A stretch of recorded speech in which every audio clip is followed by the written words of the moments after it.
Welcome to the Gounie Podcast.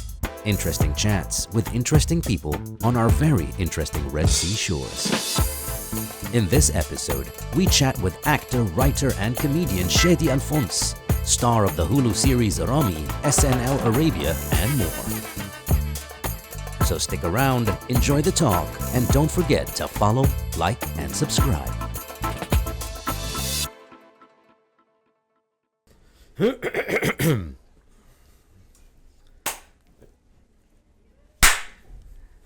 Yes, we're back right here in the Gounie Podcast. Oh, nice. I'm kidding.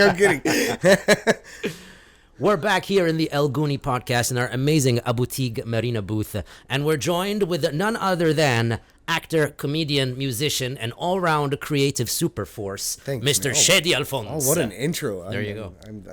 There you go. If you ask my wife, she would have told you that you don't need to grow my head anymore. Thanks for the beautiful intro. Pleasure. Thank you for joining us, Shadi. Shadi, it takes a lot to be multidisciplinary in the creative world. And, you know, as I mentioned in the intro, you're not just an actor. You've delved into many different sides.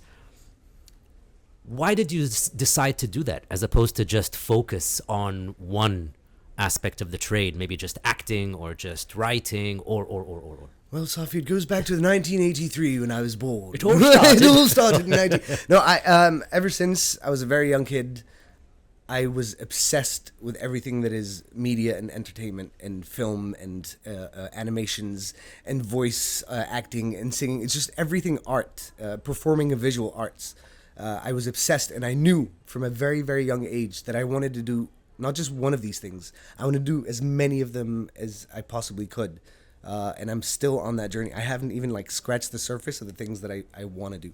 I mean, you're still in the journey, as you say, and already you've accomplished so much, be it on TV with regards to Barnamij al-Barnamij with Bassem Youssef, or SNL Arabia, and most recently with Ramy Youssef on the Hulu series Ramy. Yep. Which actually, that's a great question. I'd like to contrast the difference in working and operating on a Hulu series level versus a more local or regional level. Man, why are you gonna make us look so bad, man? Why are you gonna No, I'm kidding. I don't want to make us look bad. No. I want to set the goals and the targets 100%. for where we should be targeting. And this should be our goal, is to take the best of what happens in the industry elsewhere and apply it to you when and where possible. But the bare minimum, things of the bare minimum are much needed here in our industry. And I don't mean assets or things or equipment. I mean certain disciplines, some more respect for the location, and being in a location, to me it's a sacred thing. When you've gathered that many people who are passionate about this art project, and they gather in this place, and so many people spend so much time to make it just prim and proper and perfect. It is a sacred place for an artist, for a cinematographer, a filmmaker, an actor, or whatever. I'll tell you how I contrast things. I wish. In Hulu productions and other big productions in North America, that we would hire more women to do what a lot of men do on locations in Egypt and in the Middle East. Why shouldn't some of the gaffers be ladies? Why shouldn't some of the camera crew who literally carry they're big ass cameras. They're steady cams. The whole shebang all day long. They're wearing the big boots and the steel toe, and they're doing what we do. I would love to see more of that in our industry. That's a very interesting topic to scratch. Do you think we have less women working in that field due to a culturally inherited sort of pattern of thought, or do you think it's maybe because how we film things here, a set in Egypt can last for 4 days straight? It's emotionally and physically extremely demanding. as opposed to an international level production. No, we're human beings. We need to work for maximum 8 hours straight. Yep. We take a break, Beyond we go that, home, we sleep. Beyond the 9 or 10 hour day, if you go beyond that, you're entitled to overtime. And even with overtime payment, you're only allowed to go as far as 12 hours. Even with all the benefits you might get for staying longer, there's a limit to that because it's just not good for anybody to, you know. And maybe as well in our sort of culture, those jobs that you mention, they're considered as jobs for men. Yeah. You know, they're It's just it's the heavy it's lifting. It's a man job. That women can't do. Like, no, I've seen it with my own eyes, and it's a beautiful thing to see. And not that far. I mean, I've seen it in Lebanon. Yeah. You know, I'm not going to go as far That's as right. And that's another topic. Do we have too many people on set in Egypt? That was my next point. Just a few contrast points. First was more females on the set doing non-traditional female jobs on the set. Second is the amount of people in a location in this part of the world is just way too excessive. Like you're bringing tanks to a stick fight. Like every assistant has two assistants. Every assistant has an assistant at least. It's just way too many people, and that would be okay if they were all like just quiet people. Nobody is. It's very loud here, man. It's an extremely loud experience. There's so much happening. There's so many people like buzzing around and yelling across. I mean, another thing is the walkie-talkies. Why are we yelling across the location to find each other? You know, they invented these wireless things like 100 years ago. Again, little things like that. Again, I'd prefer. I'm a smoker, okay? I hope to quit one day, but as for now, I'm a smoker. I get bothered by the amount of smoke on a location in this part of the world. We should also respect the sacredness of the place, but also the fact that there might be many people there who get bothered by it. So we're talking massive carbon footprints of a location in Egypt with versus the number of people who are already there, the excessive number of people in the location. Respect for time, a huge one, and that's like one of the biggest ones. That's a tough one because I'm a strong believer in the Arabic phrase "فقد الشيء لا يعطيه." 100%. If you've never you seen ain't it, got it, you ain't giving it. Yeah. And the majority of the excess footprint that's on a set in Egypt may have never really grown up in a scenario where their time is respected. So they don't. So I struggle to draw the line between, are people disrespecting time on purpose, or do they not really have a concept of how important it is? I think it's a discipline thing, but also a little bit cultural. Like, we are laid back people, and that's one of the things we love about living here. We're not too stressed out about time, which is, you know, relaxing in some ways if you're the doer, you know.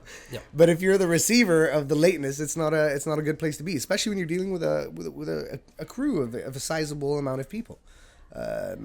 Everybody's time matters, whether you're the star or the director, or, you know, the people who like tidy up at the end of the day. Everybody's time matters, and everybody's got other important things to do in their lives, and they're valuable, and we need to respect that for each other, and respect the business, man. It's work. We're going to work. When you get a call time, and that's another thing, is the call sheets. Oh my God, the call sheets are so beautiful. They're so detailed. Everything you would ever need to know about the day you're going to work is on that little call sheet. And everything happens precisely when it's supposed to happen. So goes the saying, you will function best when you know best about the function. That's right. Which is a tight Excel sheet or a tight sheet. Man, yeah, I can go on for ages. I swear, we're not bashing the industry here. Relax, quite the contrary. I'm just saying the things that if we applied here, we would be better than the next Hollywood. Exactly. You know, that's what I'm saying. Because we've got everything to offer: the nature, the cheap labor, the manpower, and more. We can do, like, I've worked in both parts of the world, and I feel like physically we're ready to go so much longer and so much harder in the day than most. Like, from my experience, like, we're hard workers when it's time to work, and we work long hours. You know, before we start complaining, we work long hours. If we used those amazing strengths and just added these super important and mutually respectful disciplines, we're gonna go somewhere else, man. We're like to like outer space, bro. Would you say that the overarching headline to that is the concept of efficiency does not culturally translate enough with us? Because everything that you seem to have mentioned is more time management, that's more efficient. More less people on set, working smarter, not harder, that's more efficient. And that's one of the terms. يعني efficient بالعربي. Yeah. يعني efficient to do something يعني ازاي اشرح لك ازاي باقتصادي. No, case that's in point. economic. Yeah, case in point. بطريقة اقتصادية. No, that's economical. طريقة كفء أكتر. كفاءة. Yeah. But when you say الولد ده كفاءة, you're not saying he's efficient. No. You're just saying he's good at what solid, he does. Yeah, he's solid at what he does. Yeah. And we don't use the term كفاءة. We don't throw Correct. it around Efficiency. as in the context of efficiency. That's right. And that's why I feel the concept of so efficiency. we literally have no word for efficiency. Don't be too surprised. Yes. Again, فقد الشيء لا يعطيه. بالضبط. Maybe, I don't know. It'll probably become efficient. Yeah, هتبقى at some efficient. point. انت efficient؟ هنقفشن على بعض. قفشنت النهارده. قفشن كويس في الشغل ده. Speaking of efficiency, I do want to focus a bit more on your experience filming Ramy. Yes. Tell me more about that. Well, I mean, how is it working with Ramy? How is it working in that environment? And how is it working in a show that was so well received? I mean, Golden Globe winning show. Yeah, multiple Emmy Award nominated.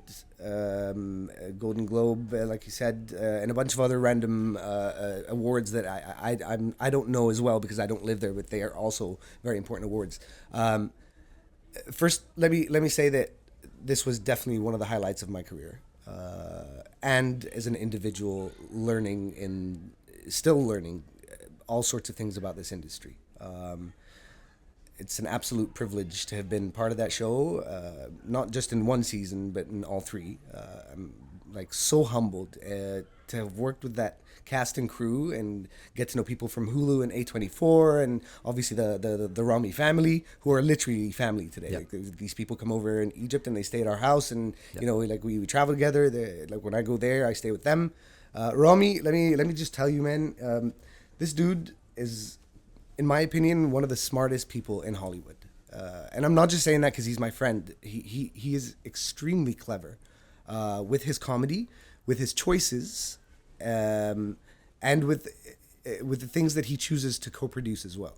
I think you have to be extremely clever being an Arab American in this day and age, and to have that level of sustainability 100%. and likability. Correct. That is... It's huge. It's huge in this day and age in particular, you know, because again, he didn't just produce and direct and star in Ramy. He also co-produced a huge show called Mo, which is dropping its second season pretty soon. Nice. I'm very excited for my buddy Mo. I can talk for days about how awesome it was to work with these guys, and I always look forward to doing more work. I have another project in the pipeline that I helped Ramy do. It's an animation. I can't say much about it, but I really look forward to the release. Amazing. Yeah. And like you've worked internationally on shows such as Ramy, you've also done quite a bit of interesting regional work in the UAE and beyond. In Saudi, yes. I remember watching From A to B. Yeah, that was my first ever feature film. It was fresh. I it love was that light. film, man. How was that experience? You know, it's still an emerging market out there, Yes. and we come from a place where we take it for granted how developed For sure. the industry here is in Egypt. So how was that, Gulfy connection for you? Especially, I know we both grew up in Kuwait. We went to the same school. Same school in Kuwait. Yeah. So it's kind of a homecoming in a sense. How was it? It was for me to start working in Dubai and the UAE and Abu Dhabi. It was like a homecoming for me. It didn't seem odd at all. From A to B was my first project, and through that, I got to know the guys at Image Nation, who produce all sorts of films in the region, and they co-produce a lot of Hollywood films like Star Wars and Mission Impossible and Fast and Furious, and they do a lot of Hollywood work too. But they are so invested in creating a portfolio, a repertoire of art and culture for the UAE.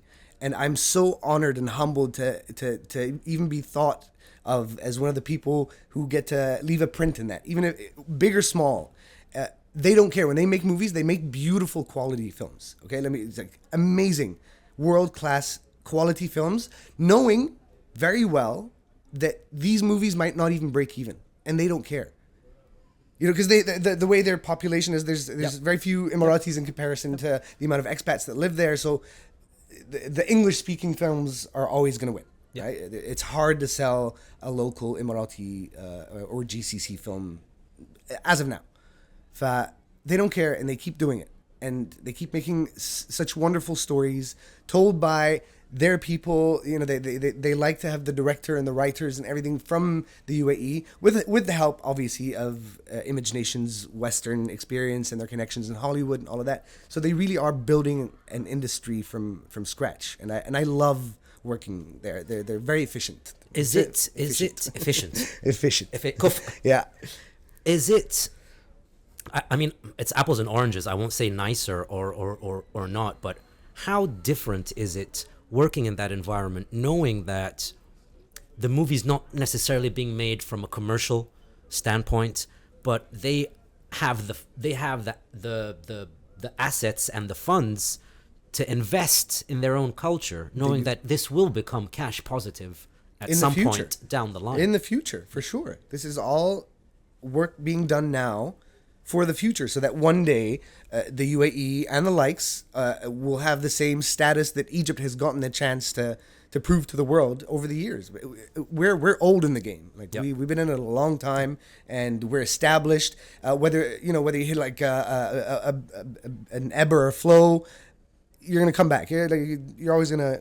We have the population. It's 120, 130 million people. I don't even know how many people watch movies here now, but we're a big population. We'll always be a huge part of the market.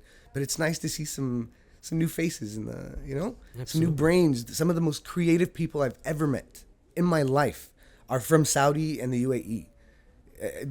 Again, these are countries that I'm experienced in working with, so I can speak about them comfortably, telling you that there's so much potential for creativity and new ideas and true stories, different things than we've been used to seeing in the region for the past, 20, 30 years. Nice. Well, we're waiting. We're waiting. Man, me too.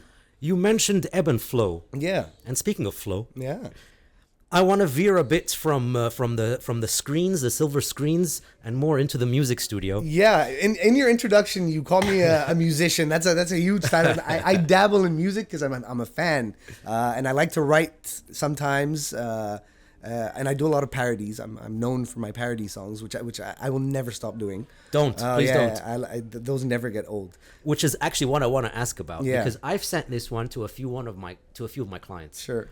And Ais Flusi. Yes, it was made for one purpose and one purpose only. We are infamous in this part of the world for delaying dues, especially for freelance artists. Yes. Yeah, that's us and millions of others like us who really need the money, but like we have lives and kids and families. Like it matters. It matters. It came out of frustration, like true frustration. Like at some point. I was investing in something, and I need and عندنا تقسيط هنا فاقساط when you buy a property or something, you gotta everywhere's got installments, paying on installments. Man. So at some point I had quite a hefty amount of money in the market just floating around, not coming to me at all. And every time you make a call, there's the excuse. معلش المحاسب مش هنا أصلا. I don't want to make that call. I feel little when I'm calling you to ask for my money. بالضبط. فانا قلت كاني ماني طبعا عشان تيجي تاني شيء انساني مش اناني عند جيراني وانا عندي شهر تاني فيلم مجاني مين طول لساني. لا I'm too tired today to ان انا ارسل لك الليركس, بس it did come from a very true place. Nice. And staying with the music, that one SNL song, Zizo, that one SNL song, I gotta tell you, man, that's the silliest thing I ever wrote in my life became the most famous thing I ever did. You still get stopped in the street just for that song. Those who don't know my name call me Zizo. Zizo. And I've accepted it. That's my unofficial name. That's stuck. My alter ego now. It's Zizo. Yeah. Nice. So we've talked music, we've talked cinema.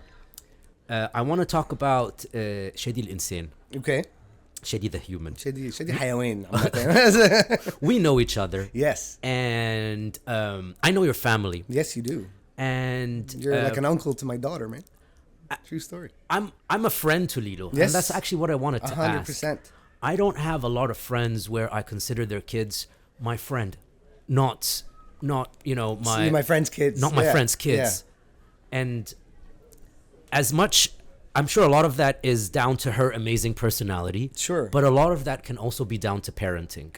It's I'd say it's 70-30. So what style or approaches of parenting that you and Nat took to raise such a mentally healthy and on it sort of human being? Well, I got to tell you, I got to give credit to Nat, my wife, who's just an amazing parent. Like, I've never in my life seen a mother so dedicated like Nat is. Obviously, every mom cares the world for their kids, but there's a certain amount of dedication and time spent with your child that's missing these days. Let's call a spade a spade. You know, it's easy to call it work and then having to leave the kids with a nanny and stuff. But even in the weekends, some kids are still with the nannies or here's an iPad. Here's an iPad. Or here's a car. Get out of here, fam.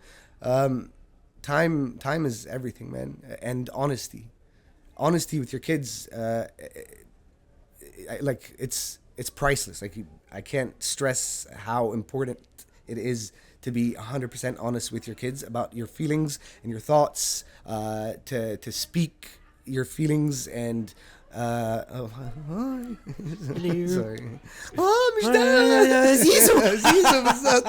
If you waited long enough, that would have been it. Yeah, man, she's a wonderful parent. How Layla ended up like this, we're so lucky to have who we think is the best kid in the world. She's so emotionally intelligent. She's so respectful. She's quiet. She's a quiet kid. And I don't like kids. I love babies. I love babies, and like when they say silly things and they follow. I love babies. Kids, when they start to develop a personality, they seem very selfish to me. They're extremely high maintenance and selfish and self-centered. Mine. Yeah. Or they want everything, all the time. Layla's extremely reasonable, and she's such a sweetheart, man. She's amazing. She's amazing. She's my friend. Yeah, she is your friend. Yeah, no, we can't come to Gounie without hanging out with Sophie. So your tips for the parenting: honesty, time. You spend as much time as you humanly can with your kids. Talk to them openly about things, about everything. And even if you make bad choices, don't hide these bad choices from your kids. Explain that they're adult choices. When you get to become an adult, you will have these choices. But until then, there are like people who smoke, for example. Okay, like we have a lot of smoker friends, and Layla knows that this is an adult choice. And when she gets to be an adult, she will one day make that choice. Yep. And I hope she never picks up a smoke. Don't do it, Layla. Yeah, don't do it, Layla, please. But yeah, just honesty. Nice. Spend time with your kids and talk to your kids. Nice. That's it, man. That's awesome. Lastly, I kind of want to get a bit parasitic. Okay. Because you've got a parasitic venture doing the rounds these days. Sure, yeah. Also known as Draa. That's right. Yeah, man. I'm so excited. Probably our first Egyptian legit vampire movie. That's it. It's you and Khalid Mansour. Yes, we Tell wrote me a it. bit about that film. Actually, it came up here in Gounie during the film festival in its second or third edition. Okay. We met the producers at the time, and they've always wanted to work with us in some form or another. So one of them had the idea.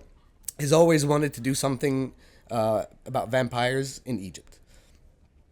They told us about the idea. Khalid and I sort of intrigued, a little bit afraid at first because of how fantasy films are generally received in the Middle East and how they've performed in the past. But we loved the idea of doing that huge universe. It is a world, like the vampire world. There's so many different like translations and depictions and interpretations of what a vampire is, how they originated, what they become, and obviously the most famous is Dracula, the Romanian version of the story. And we fell in love with the idea of doing something different first, and then the more we thought about it, the cooler it became. And then we wrote the script, and then the story turned out to be so cool and so different. It's such a full and rich and different take of the vampire world than anything you've ever seen in your life. It's basically the story of two brothers who are the last two remaining vampires in Egypt. And they've been around and together for 3,222 years. So they've seen it all. They've done it all. They were like kings and gods and whatever. And then you see them. They've lived through the eras and epochs and exactly everything. They've seen it all. And then you see them in 2024 and where they are, where their hideout is, and what something happens, and then they got to come out and for a particular reason, and then the events unfold, and then the old and the new clash. And وتتوالى الأحداث basically. But it's a cool story. Yes, it's about vampires, but it's also a story about brothers. It's about friendship. It's about solidarity, and it's about accepting yourself as you are, and accepting the people you love also as they are.